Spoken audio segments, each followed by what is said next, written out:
दोस्तों, पूरी दुनिया डोनाल्ड ट्रंप के खिलाफ हो गई है। मुसीबत डोनाल्ड ट्रंप की बढ़ चुकी है इतनी क्या पूरी दुनिया में आप जानते हैं कि ईसाई समुदाय भारी मात्रा में है। ईसाई समुदाय कोई कम नहीं है। आप भारत भूल जाइए, अगर आप यूरोप की बात करेंगे तो भारी मात्रा में आपको ईसाई समुदाय के लोग मिलेंगे। ऐसे में बड़ा अपडेट यह है कि डोनाल्ड ट्रंप ने जो अपनी दादागिरी दिखाते हुए ये ट्वीट किया था, याद होगा, और ट्वीट करते ही मैंने बताया था कि डोनाल्ड ट्रंप अब अपने लिए बड़ी मुसीबत बना चुका है और डोनाल्ड ट्रंप को अब तक जो सपोर्ट कर रहा था वो भी सपोर्ट नहीं करेगा। वही हुआ। दोस्तों, आम लोगों ने पूरी दुनिया में डोनाल्ड ट्रंप का विरोध तो किया, लेकिन नेशनल और इंटरनेशनल लेवल पर उनका विरोध होना शुरू हो गया। गुलाबी सुअर के खिलाफ कई देशों ने निंदा की, कई देश भड़क गए। जैसे इटली और स्पेन के प्रधानमंत्री, दोनों देशों के प्रधानमंत्री ने डोनाल्ड ट्रंप की सीधा सीधा निंदा की। जो डोनाल्ड ट्रंप से फालतू नहीं बोलते थे, उन्होंने सीधा सामने आकर डोनाल्ड ट्रंप की जो है आलोचना शुरू कर दी। उधर ईरान ने दिल जीत लिया। ईरान के पार्लियामेंट स्पीकर गलीबाफ ने डोनाल्ड ट्रंप के खिलाफ युद्ध छेड़ दिया कि ऐसे कैसे तुम ईसा मसीह का अपमान कर सकते हो। हजरात, साफ साफ कहा है कि पॉप के साथ मैं बेखौफ खड़ा हूं, कोई डर नहीं है।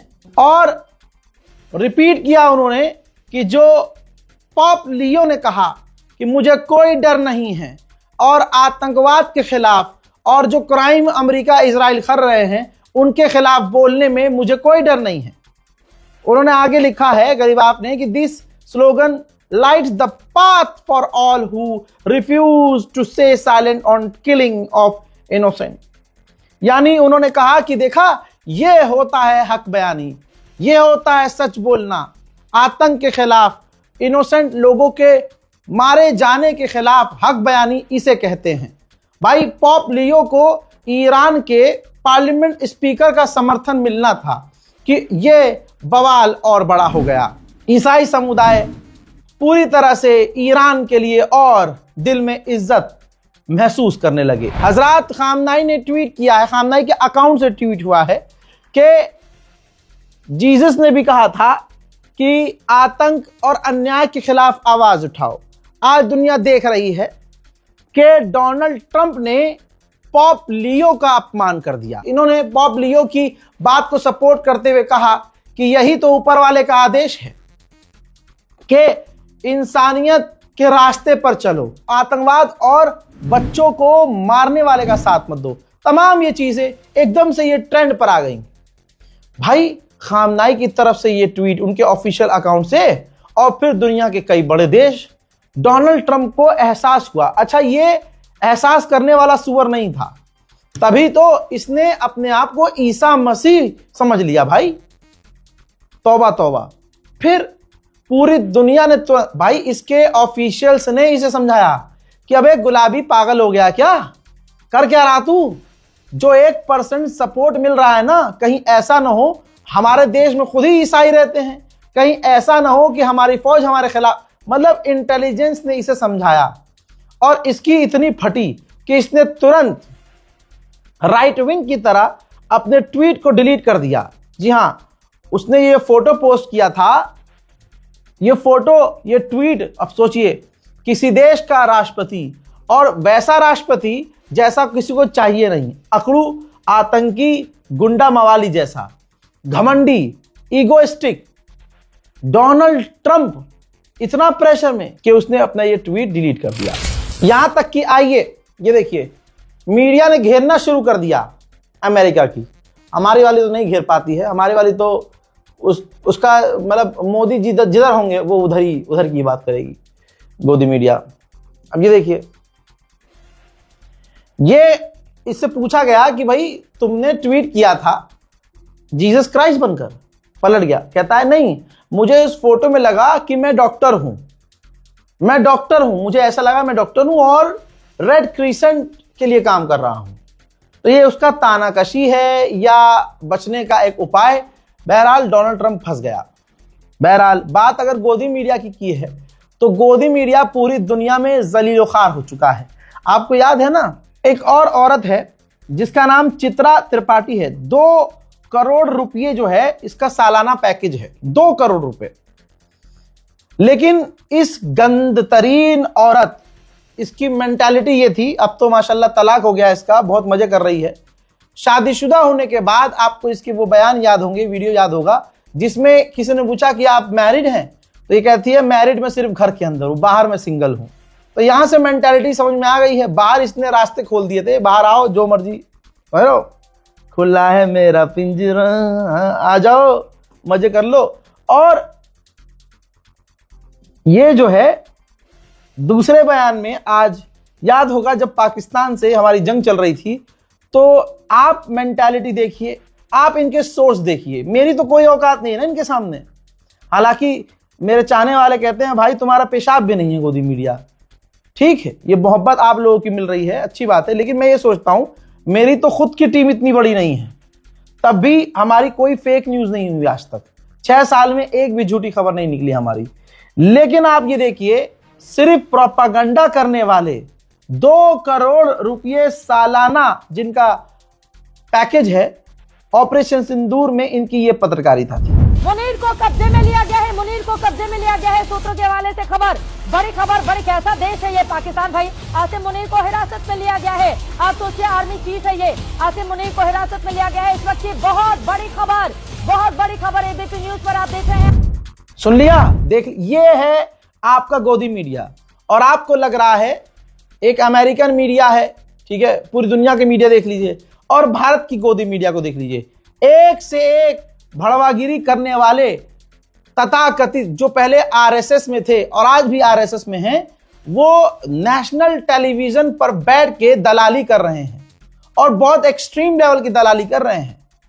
हाल ये हो गया है इस मुल्क का कि अब मैं क्या बताऊं आपको, ये राहुल गांधी को अशोक श्रीवास्तव है ना, ऊंची जाति है, आपको पता है हमारे देश में जातिवाद कितना है, सरकारी चैनल पर बैठकर दलाली कैसे कर रहा है। ये सावरकर जो माफीवीर है, उसके लिए नेशनल टेलीविजन पर ऐसा भौंका है, सावरकर के समर्थक में कोई क्या भौंकेगा, और यहां इसकी औकात आपको दिख जाती है। ऐसा नहीं है कि ये मुसलमान समझ रहा है।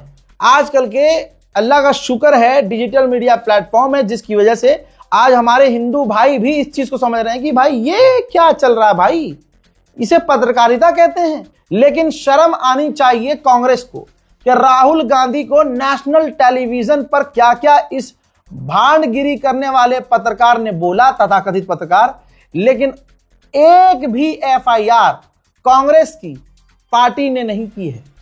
चक्कर क्या है भाई, समझ से परे है। सुनिए, तब तक आप सावरकर क्या, आप सावरकर के जूते की नोक के बराबर नहीं है, और जूते की नोक भी नहीं। आप सावरकर की जो चप्पल में जो मिट्टी लगी होती है, उस मिट्टी में जो छोटी सी एक जो कण होता है, आप उस कण के 1000वें हिस्से के बराबर भी नहीं है। और सुनेंगे, राहुल गांधी वीर सावरकर के चप्पल के नीचे जो धूल लगती है, उस धूल के एक कण के बराबर राहुल गांधी नहीं है। सुनना चाहते हो?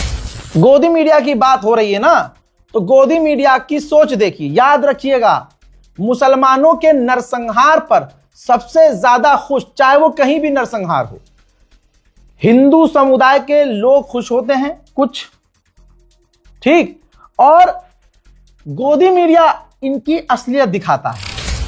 जरा इस पोस्ट को देखिए, जो इंडिया टीवी का है। ज़ायनिस्ट इजराइल ने 2000 से ज्यादा इंसानों की हत्या कर दी, और रजत शर्मा का इंडिया टीवी उस खबर को चटखारे लेकर लिख रहा है कि गदर, कत्लेआम को ये गदर लिख रहा है। सोचिए, इजराइल ने मचाया गदर, लेबनान में मरने वालों की संख्या हुई 2055 लोगों का नरसंहार किया, और इंडिया टीवी लिख रहा है कि इजराइल ने गदर मचा दिया। समझ रहे हैं आप? तो इजराइल के नरसंहार को हीरो की तरह पेश किया जा रहा है गोदी मीडिया में। याद रखना मेरे हिंदू भाइयों, याद रखना, ये जितने गोदी मीडिया वाले हैं और जिस सरकार की आप चापलूसी कर रहे हैं, आप एक बात एहसास कर चुके हैं, नहीं किया तो कोई बात नहीं, आगे आपको एहसास होगा। आज की तारीख में जो आप लोग इन गोदी मीडिया को, इस एक सरकार को, एक पॉलिटिकल पार्टी को सपोर्ट करते हुए मुसलमानों के खिलाफ नफरत में डूबे हैं, एक दिन आप खुद इस नफरत का शिकार होंगे। देश में कई जगह ऐसी हैं, वो आप देख रहे होंगे कि अब हिंदू परिवारों पर भी बिल्डोजर चल रहे हैं और अब हिंदू समुदाय चीख और चिंगाड़ रहे हैं। कल तक जो बिल्डोजर देखकर खुश हुआ करते थे क्योंकि वो बिल्डोजर मुसलमानों के घरों पर चल रहा था, आज वही सब रो रहे हैं लोग क्योंकि अब वही बिल्डोजर उनके घरों पर चल गया है, उनके बाजार दुकानों पर चल गया है।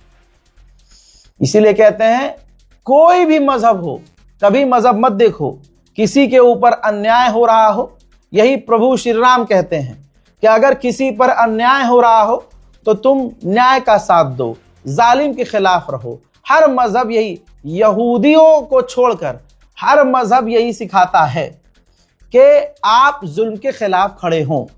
अगर आप जालिम के साथ खड़े होंगे तो जालिम की छड़ी एक बार आपके भी चूतड़ों को लाल करेगी। आज की तारीख में डोनाल्ड ट्रंप पर कोई भरोसा नहीं कर सकता है और न कर रहा है, लेकिन आप सोचिए, आप अगर अपनी इज्जत बचाना चाहते हैं तो आज की तारीख में अगर गलती से भी डोनाल्ड ट्रंप के समर्थक हैं तो दूर हो जाइए डोनाल्ड ट्रंप से।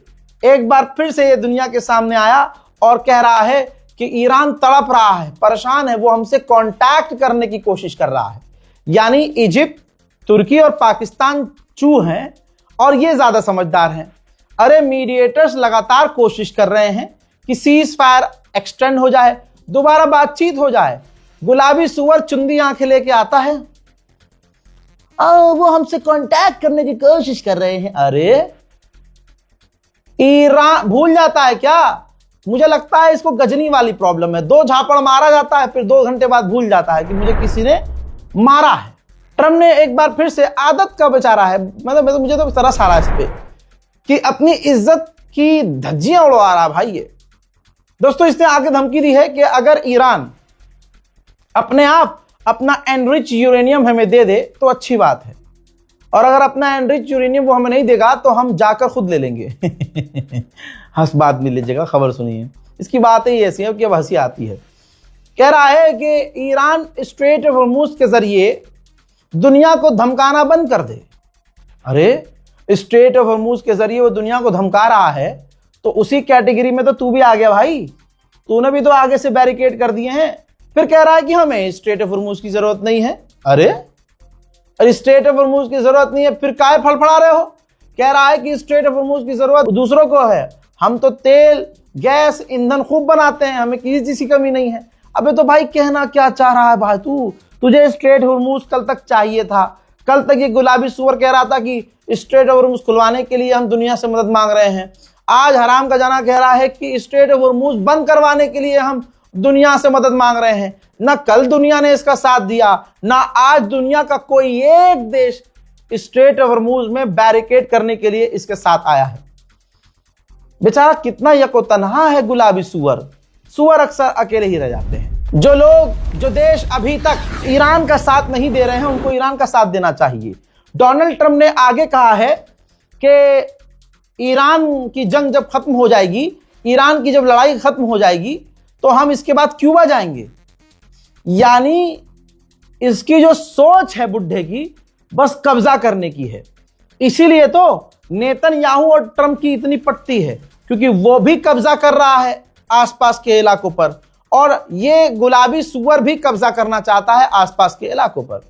तेल का भूखा ये बुढ़ा बुढ़ापे तक ये लड़कियों का भूखा था, छोटी छोटी बच्चियों का भूखा था। एप्स्टीन फाइल में हवाई नाम नहीं है इसका। यही वजह है कि आज ये दूसरे देशों पर कब्जे की बात कर रहा है। आज भी उन देशों से मैं कहना चाहता हूं कि अपनी औकात में आ जाओ और आज भी सही और सच का साथ देना शुरू करो, वरना कल तुम्हारे साथ जो होने वाला है दुनिया में कोई तुम्हारे लिए बोलेगा नहीं। अमेरिका का जो राष्ट्रपति है डोनाल्ड ट्रंप, इसे अपने दुश्मन से भी प्रॉब्लम नहीं है। अगर उसका दुश्मन अमेरिका का फायदा करवाए, यानी उससे एलपीजी खरीदे, कुछ भी चीज खरीदे। चाइना और भारत ने एलपीजी लेना बढ़ा दिया है एक्सट्रीम लेवल पर। भले ही चाइना का और अमेरिका का टकराव और विवाद है, जैसा मैंने कहा अमेरिका को फायदा होगा तो वो अपने दुश्मन से भी ट्रेड करेगा। मोहतरम हजरात, दूसरी तरफ एक बड़ा अपडेट है आपकी स्क्रीन पर। अमेरिका के पास एक एडवांस और नई तरह की मिसाइल थी जिसका नाम था PRSM। बहुत कम थी क्योंकि उसने ताजी बनाई थी, नई तरह की मिसाइल थी।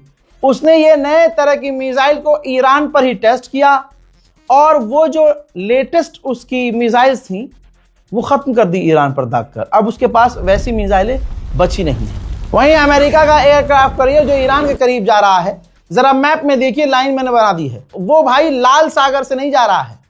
यमन के हुथीस का खतरा देखते हुए वो पूरा अफ्रीका की तरफ से चक्कर काटते हुए लंबा रास्ता लेकर ईरान की तरफ जा रहा है। हजरात, दुनिया का कोई ऐसा अखबार नहीं है, एक दो को छोड़कर, जो ये कह रहा हो कि अमेरिका जीत गया है, डोनाल्ड ट्रंप जीत गया है। मामला उल्टा है। तो भाई बुरी तरह से आखिरकार न्यूयॉर्क टाइम पर भड़क गया है अमेरिका। डोनाल्ड ट्रंप भड़का है क्योंकि सबको पता है कि ईरान जीत गया है। इसके पास कुछ प्लेटफॉर्म नहीं है, इसने अपना प्लेटफॉर्म बनाया ट्रुथ, उस पर ये सिर्फ ट्रुथ पर फॉल्स जो है क्लेम करता रहता है। अब कह रहा है कि न्यूयॉर्क टाइम फेक न्यूज फैला रहा है। वाह भाई वाह, बहुत बढ़िया। न्यूयॉर्क टाइम फेक न्यूज फैला रहा है और ये गुलाबी सुअर सच बोल रहा है। कह रहा है कि न्यूयॉर्क टाइम बता रहा है कि हम हार गए हैं और ईरान जीत गया है। ये झूठ फैला रहे हैं, फेक, जिसका सारा जो न्यूयॉर्क टाइम बता रहा है उसका उल्टा है, हम जीते हैं। आप बौखलाहट देखकर समझ सकते हैं कि ट्रंप कितनी बुरी हार से दो चार हो रहा है। एक बड़ा अपडेट यह है कि अमेरिका स्ट्रेट ऑफ हॉर्मुज की तरफ वो जहाज भेज रहा है जो समुद्र के अंदर छुपे हुए बम होते हैं, माइंस, उनको ढूंढते हैं और उनको तबाह करते हैं। माइन क्लीनर जहाज उन्हें कहा जाता है। इंडोनेशिया एक मुस्लिम देश है और अब डोनाल्ड ट्रंप भीख मांग रहा है इंडोनेशिया से और कह रहा है कि इंडोनेशिया हमें अपना एयर स्पेस इस्तेमाल करने दे इस जंग में। अब देखना यह है कि इंडोनेशिया क्या जवाब देता है। बड़े बड़े देशों ने, यहां तक कि नेटो के देशों ने, बड़े बड़े अमेरिका के साथियों ने इस जंग में ईरान के खिलाफ अमेरिका को अपने एयर स्पेस का इस्तेमाल करने नहीं दिया, सिर्फ ब्रिटेन को छोड़कर। बड़ा अपडेट यह भी है कि रशिया और ईरान के विदेश मंत्रियों ने फोन पर बातचीत की है। वहीं ईरान ने लताड़ लगाई है यूरोपीय यूनियन को और कहा है कि अपना किरदार निभाओ, अपनी जिम्मेदारी निभाओ और शांति और अमन लाने के लिए कोशिश करो। लेकिन यूरोपीय यूनियन शांति और अमन लाने की बात नहीं कर सकता क्योंकि डोनाल्ड ट्रंप शांति और अमन की तरफ है ही नहीं और यूरोपीय यूनियन डोनाल्ड ट्रंप को कुछ कह ही नहीं सकता। पूर्व अमेरिका के विदेश मंत्री ने कहा है, पूर्व, अभी वाले नहीं, अभी वाले की तो हवा निकल चुकी है। पूर्व अमेरिका के विदेश मंत्री ने कहा है कि अगर हमारे टैंकरों पर, हमसे लिंक टैंकरों पर या फिर उनको एस्कॉर्ट करने वाली अमेरिकी नेवी को ईरान की नेवी ने निशाना बनाया तो बहुत बुरा होगा। बहरहाल 40 दिन जो अमेरिका के साथ बुरा हुआ है उससे ज्यादा क्या बुरा होगा। हालत ऐसी हो गई है कि अमेरिका का जो करंट विदेश मंत्री है वो धमकी देने से पहले सोच रहा है, तो पुराने पूर्व डिफेंस मिनिस्टर ईरान को धमका रहे हैं। कोशिश करके देख लो एक बार, स्ट्रेट ऑफ हॉर्मुज में घुसो तो सही, फिर ईरान बिस्मिल्लाह पड़ेगा और वो बिस्मिल्लाह खत्म होगी इन्ना लिल्लाहि व इन्ना इलैहि राजिऊन पर। जहां गुलाबी सुपर कह रहा है कि ईरान तड़प रहा है, बौखला रहा है, परेशान हो रहा है, वहां मीडिएटर्स का अपडेट ये है कि मीडिएटर्स की कोशिश ये है कि अमेरिका और ईरान को एक बार फिर से आमने सामने बिठाकर बातचीत करवाई जाए। हालांकि ईरान ने साफ मना किया है कि अब हमें इस पर भरोसा नहीं है। शुरू में भी ईरान कह रहा था कि हमें अमेरिका पर भरोसा नहीं है। हजरात, उधर अमेरिका ने घेराबंदी की हुई है पहले से ही, तो ईरान से लिंक 2 टैंकर जो पीछे से आ रहे थे, उन्होंने देखा जब अमेरिका ने घेराबंदी करी है तो उन्होंने भी यू टर्न ले लिया अपनी सेफ्टी को देखते हुए। तो इसका मतलब यह है कि जो देश ईरान से तेल ले रहे थे या ईरान को अपना टैंकर भेज रहे थे, अब वो भी मान लीजिए कि अगर इंडिया ईरान से तेल ले रहा था तो अब इंडिया का टैंकर भी ईरान से तेल नहीं ले पाएगा, क्योंकि अब बीच में अमेरिका भी है।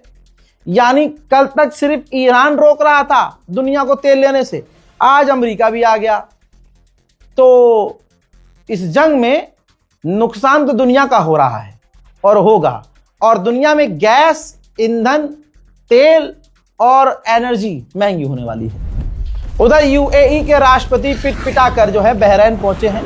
एक पिटा हुआ दूसरे पिटे हुए के पास जाएगा तो बड़ी हिम्मत मिलती है।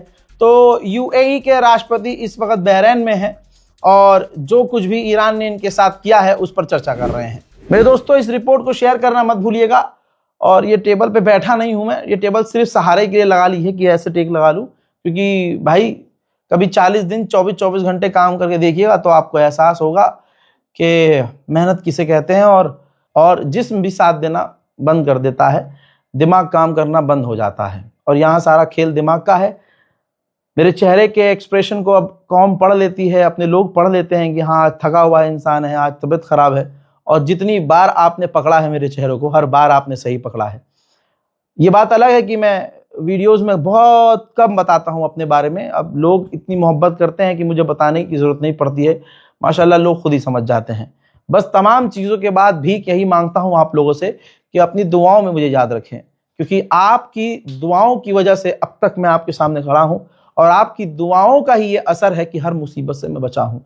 इस रिपोर्ट को शेयर कीजिए, दुआओं में याद रखिए। वस्सलाम।